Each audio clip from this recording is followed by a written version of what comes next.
بسم اللہ الرحمن الرحیم۔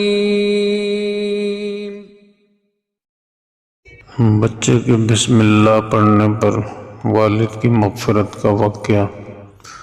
حضرت امام رازی رحم اللہ فرماتے ہیں کہ ایک دفعہ حضرت عیسیٰ علیہ السلام کا ایک قبر پر گزر ہوا۔ آپ نے بطور کشف دیکھا کہ عذاب کے فرشتے میت کو عذاب دے رہے۔ آپ آگے تشریف لے گئے۔ اپنے کام سے فارغ ہو کر جب دوبارہ آپ کا گزر اس قبر سے ہوا تو آپ نے دیکھا کہ اس قبر پر رحمت کے فرشتے جمع ہیں اور ان کے پاس نور کے طبق ہیں۔ آپ کو اس پر تعجب ہوا۔ آپ نے نماز پڑھی اور اس واقعے کی حقیقت معلوم کرنے کے لیے اللہ سے دعا مانگی۔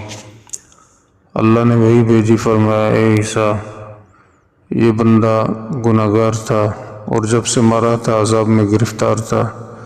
یہ مرتے وقت اپنی بیوی چھوڑ گیا تھا جو کہ حاملہ تھی۔ اس عورت نے اس کے بیٹے کو جنم دیا اور اس کی پرورش کی یہاں تک کہ وہ پڑھنے کے قابل ہو گیا۔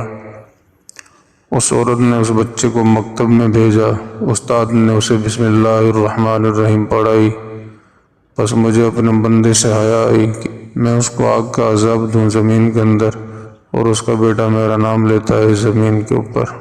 تو اس واقعے سے معلوم ہوتا ہے کہ قرآن مجید پڑھنا اور یاد کرنا انسان کے لیے مغفرت کا ذریعہ ہے۔ صرف اپنی ہی نہیں بلکہ حافظ قرآن کی وجہ سے اس کے خاندان کے 10 افراد کی مغفرت ہو جائے گی جن کے لیے جہنم کا فیصلہ ہو چکا ہو۔ اس لیے سب مسلمانوں کو چاہیے کہ وہ خود بھی قرآن مجید پڑھے اور اپنے اولاد کو بھی اس طرف لگا کر مغفرت کے اسباب مہیا کرے۔